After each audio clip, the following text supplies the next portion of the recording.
안녕하십니까. 2021년 5월 23일 최병호 이펙트 시작하겠습니다. 오늘은 이재명 경기도지사 얘기 좀 해보겠는데, 무슨 얘기냐면, 자, 민주당 대선 후보 경선, 그 시작점이 얼마 남지 않았습니다. 이제 한 달도 남지 않았습니다. 대략 6월 20일 정도부터는 그 경선을 시작해야 되고, 그리고 9월 9일까지 마쳐야 합니다. 그게 이제 당헌상에 있는 거죠. 대선 180일 전까지. 그래서 대선 180일 전은 9월 10일이니까, 그러니까 전까지, 그러니까 9월 9일까지 경선을 마쳐서 대선 후보를 확정해놔야 된다. 그게 이제 6월 20일 정도부터, 각 지역 같은 데 돌아다녀가면서 이제 경선을 실제 해야 됩니다. 해야 되는데, 자, 그러다 보니까 지금 한 달도 안 남았는데, 마땅한 대항마가 없습니다. 이낙연 전 민주당 대표, 정세균 전 국무총리, 열심히 지금 돌아다니고는 있지만, 이재명 경기도지사의 독주체제, 이걸 깰 수 있는 건 과연 누구냐? 그게 이제 결국 저는 친문 후보의 등장, 이런 얘기를 많이 했는데, 자, 친문 후보가 조국 전 법무부 장관, 결국 윤석열 전 검찰총장에 의해서 아웃된 것이나 마찬가지가 됐고, 김경수 경남지사 역시 검찰 수사로 그 드루킹 사건, 그 연루돼서, 그건 법원에서 지금 판결이 나왔으니까요. 이제 대법원만 남았지만, 워낙 1심과 2심의 판사들이 이건 명백해 보인다 라고 얘기를 한 것이 많고 증거가 많기 때문에, 만약에 김경수 경남도지사를 그 대법원에서 무죄로 확정해서 만약에 진짜 대선 후보 출마 가능하도록 한다고 하더라도 상대가 가만 놔두질 않죠. 그 증거가 많은 건 이제 대법원까지 아마 한통속으로 넘어가서 대선 하나마나 한 게임이 되지 않을까, 이렇게 생각하는 사람들이 있습니다. 그러니까 김경수도 물 건너갔다, 이렇게 보는 것이 맞고요. 자, 그러면 그 다음에 이제 친문 후보 다 실패했는데, 자, 이번에는 친문 후보가 누가 나오겠느냐? 지금 이제 친문 후보라고 한다면 결국 그 노무현 전 대통령 또는 문재인 대통령 주변에서 뭔가 실세로서 권력을 잡고 활동했던 사람, 이렇게 정의가 되는 것 아닙니까?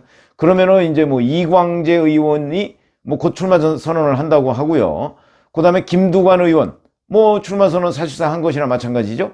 이렇게 돼 있지만, 당내에서 분위기가, 과연 이광재, 김두관으로, 지금 야권에서는 이제 선두주자가 윤석열 전 검찰총장인데, 대항할 수 있을까? 이런 회의론이 굉장히 많이 일고 있다고 합니다. 그렇다면, 자, 지금 현재 여론조사 결과, 이재명 경기도지사의 진짜 10분의 1도 나오지 않는 후보들을 친문 후보로 아무리 띄운다고 한들 그게 가능하겠느냐.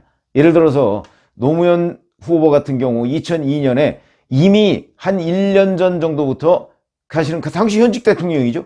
김대중 대통령이 노무현 후보의 그 열광적인 연설, 이런 것들을 당원들한테 나눠줬다는 거 아니겠습니까? 그래서 이 사람 정말 폭발력이 있는 사람이다 하는 걸 당원들한테 각인을 시켰다는 것이죠. 그러니까 그런 작업들이 있었기에 광주에서 노풍이 불 수 있는 그런 기반이 됐다. 그런데 지금 그런 사람이 있습니까?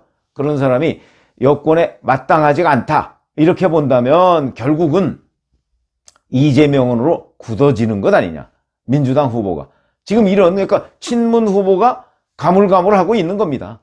이런 상황이 지금 되고 있는데, 자, 그렇다면 이재명 지사 굳히기, 우선 그 요인들을 제가 한번 살펴보겠습니다. 첫 번째, 제가 지금 말씀드린 것이 바로 여론조사 1강 구도, 2강 이런 것도 아닙니다. 지금 현재 여론조사 압도적인 1위, 민주당 내에서 이렇게 차지하고 있습니다. 이낙연, 정세균은, 이낙연 2등이 이제 이낙연인데, 이낙연 같은 경우는 이재명 지사의 절반도 안 되는 여론조사가 굉장히 많습니다. 이게 올해 1월부터 지금 5월 이제 다 끝나가는데 5달 동안 계속되고, 다음 달부터 대선 후보 경선 시작이 되고, 이렇게 된다면 결국 이재명 1위, 이 상황에서 대선 후보 경선이 시작되고 마땅한 대항마도 없어 보인다. 그 대표적인 게 바로 친문 후보가 지금 가물가물하다, 이런 얘기죠. 그래서 이제 민주주의 4.0이 원래 강화도 리조트에서 워크숍을 하기로 했었는데 이 또한 무산됐습니다. 제가 이걸 한번 말씀을 드렸지만 역시 이재명 지사 쪽의 당내 영향력 이게 확대돼가는 과정의 일환이 아닌가. 저는 그렇게 분석을 했고요. 자, 그 다음에 또 하나의 요소는 이해찬 전 대표의 등판입니다. 이해찬계가 뭐 당내에 별로 없습니다. 뭐 거의 없다고 봐도 뭐 과언이 아니죠. 그러나 이해찬 전 대표의 등판이라고 하는 것에 상징성은 있다. 무슨 얘기냐? 자, 친노와 거리가 있다. 이렇게 얘기하는 그 비판. 이거는 상당히 무뎌질 수밖에 없다는 것이죠. 이해찬 전 대표가 이재명 지사를 지금 지지하고 있으니까. 그렇게 본다면 자, 이재명은 비문이다. 내지는 이재명은 해경군 김씨 사건을 둘러싸고 친문과 한판 붙었다. 뭐 이러니까 민주당 후보가 안 될 것이다. 이런 거는 이해찬 전 대표의 등장으로 힘을 잃게 됐다. 이런 것들이 이재명 지사로서는 상당히 그 뭐 100만 원군을 얻은 것이나 마찬가지다. 당내에서. 그래서 심지어는 민주당 내에서 자, 이제는 이재명과 1대1 경쟁을 벌일 수 있는 2등 자리를 누가 차지하느냐. 이게 굉장히 중요하다. 이런 분석까지 나오고 있습니다. 벌써부터 이재명 굳히기 뭐 이런 조짐이 당내에 나오고 있다. 제가 오늘 말씀드리는 내용이 바로 그런 것인데 그런 것이고요.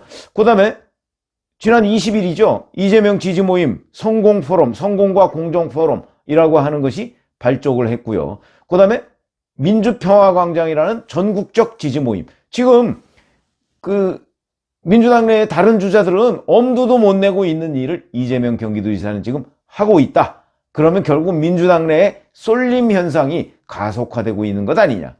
이렇게 지적을 할 수가 있고요. 그 다음에 정세균, 이낙연 뭐 이렇게 이런 사람들이 오히려 지금은 이재명 경기도지사에 대한 견제로 분주합니다.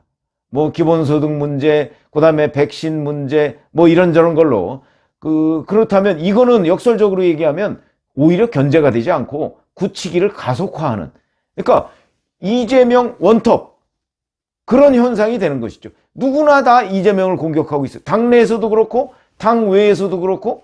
그렇다면 결국 이거는 이재명 원톱이라는 얘기밖에 되지 않는다 하는, 이거는 이른바 정치의 역설적 현상이다. 이렇게 보시면 되겠고요. 그 다음에 친문에서 견제한다고 전재수 의원이 대선 경선 연기론을 펼친 적이 있습니다. 그러니까 여기에 대해서 이재명 지사 쪽의 좌장이죠. 정성호 사선 의원이 직격탄을 날렸습니다.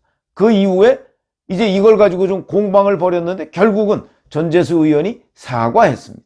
그리고 꼬리를 내렸죠. 자, 이렇게 된다면 지금 당내에서도 전재수 의원은 이광재 의원의 측근이라고도 하지만 친문 핵심 멤버입니다. 친문 핵심 멤버가 문제를 제기했다가 꼬리를 내렸다? 이게 뭘 의미하는 것이죠? 결국은 당내에서도 친문들의 그 이른바 말빨, 이게 이제 별로 먹히지 않는구나. 뭐 친문이 장악했다라고 얘기를 하지만 적어도 대권 주자에 관한 이재명 지사가 워낙 지지율이 높다 보니까 친문들이 이재명 견제 이 분위기가 별로 먹혀들지 않다. 이런 얘기가 되는 것이다. 그러니까 이렇게 되면 앞으로 친문이 제2, 제3의 도발을 할 가능성이 있는데 이 또한 이재명 지사한테 이재명 지사에 대항할 뚜렷한 하나의 후보를 만들어내지 못하는 한, 근데 그것도 지금 시간이 촉박하다. 이렇게 말씀을 드릴 수가 있고, 그러다 보니까 이제 모든 것이 이재명한테 유리한 그런 국면으로 가고 있다. 그런데 이게 당내 분위기만 그렇게 되는 게 아닌 모양입니다. 바로 이 경선 연기론에 대해서 이것도 굉장히 중요한 것이죠. 왜냐하면 민심이 민주당 내 주자들 중에서 어느 쪽으로 기울고 있느냐. 왜냐하면 경선 연기론이 이재명 견제라는 거는 뭐 일반 유권자들도 충분히 알고 있는 내용 아닙니까? 그런데 그에 대한 여론조사를 윈지 코리아 컨설팅이라는 데서 했는데 이렇게 되어 있습니다. 9월까지 대통령 후보를 선출해야 한다. 이런 응답자가 무려 65.1%. 압도적인 것이죠. 그러면 경선 일정 연기, 여기에 대해서 찬성은 15.5%밖에 안 되고요. 잘 모르면 19.4%. 그런데 호남에서도 9월까지 대통령 후보 선출해야 된다. 이게 50.9%입니다. 이 얘기는 뭘 의미하느냐면 결국 국민 여론도 그래, 민주당도 원칙대로, 그 이재명 견제한다는 거 알겠는데 그건 그런 짓 하지 말고 원칙대로 당원에 나온 대로 9월 초까지 대선 후보 확정해놔야 된다. 결국 이재명 손을 들어준 셈이 돼버렸습니다. 이재명 지사 훨씬 더 탄력을 받겠죠. 이런 점이 주변 여건도 역시 이재명이다. 뭐 이런 게 이제 될 수가 있고 그런 하나의 척도가 될 수 있다는 얘기입니다. 자, 그 다음에 당내와 국민 여론만 이런 게 아니고요. 야권, 국민의힘 이런 데서도 이재명 지사가 한마디 할 때마다 반응이 즉각 나오고 있습니다.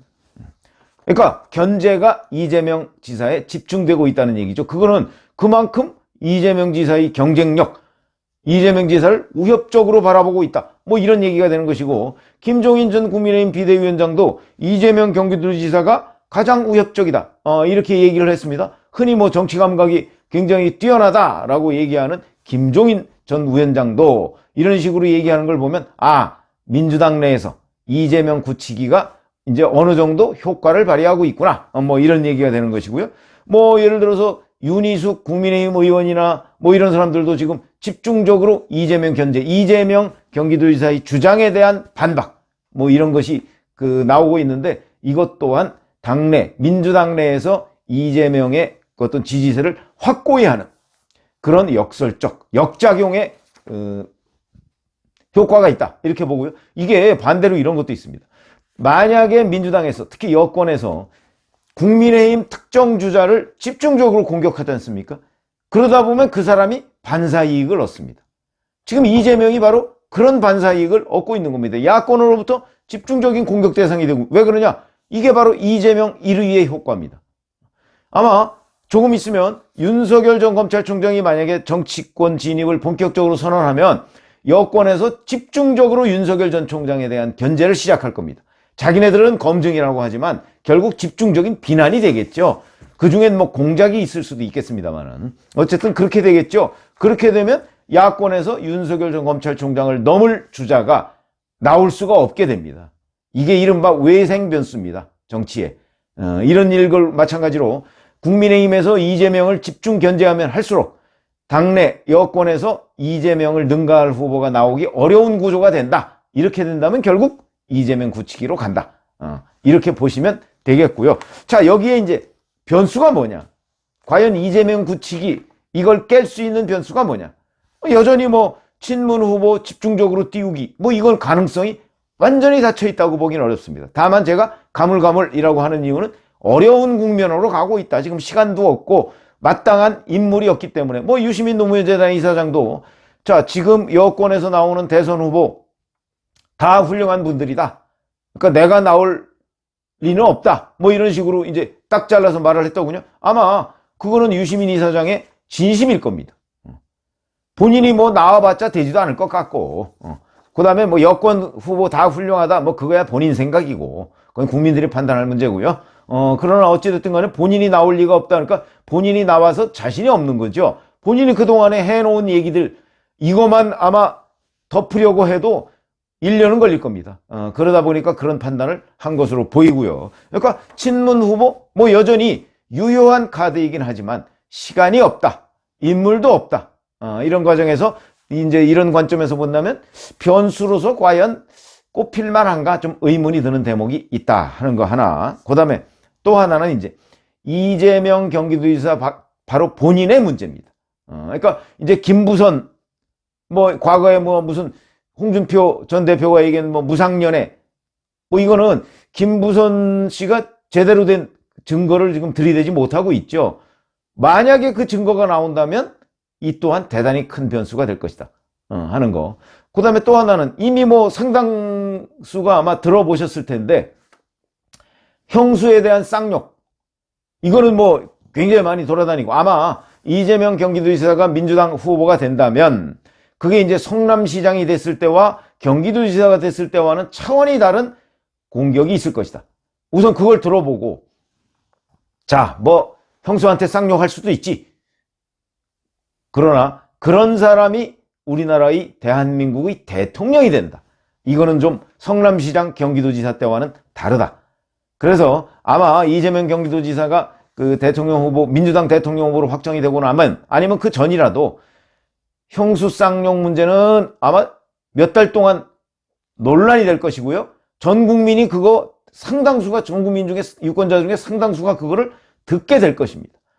그러고도 과연 이재명 지사가 버틸 수 있겠느냐 하는 또 하나의 변수가 있기는 하다. 그래서 이거는 뭐 앞으로 진전 과정을 봐가면서 그것이 얼마나 지지율 하락에 영향을 미칠 것, 지지율을 끌어내릴 것이냐 하는 부분은 지금 누구도 단정적으로 얘기할 수 없습니다. 그러나 민주당 후보가 확정되고 난 뒤에 이 문제가 전국적인 화제가 된다면, 과거 노무현 후보도 확정되고 난 뒤에 떨어져서 뭐 후보 교체론 얘기가 나왔습니다만 끝내 교체가 되지 않았죠. 아마 이재명 지사도 만약에 형수 쌍욕 이 녹음이요, 경선 과정에서 별로 문제가 안 되고, 그리고서 대선 후보가 확정이 된 뒤에 문제가 된다면, 그렇다면 아마 지지율은 떨어질지 몰라도 후보를 교체하는 지경에까지 가지는 않을 것이다.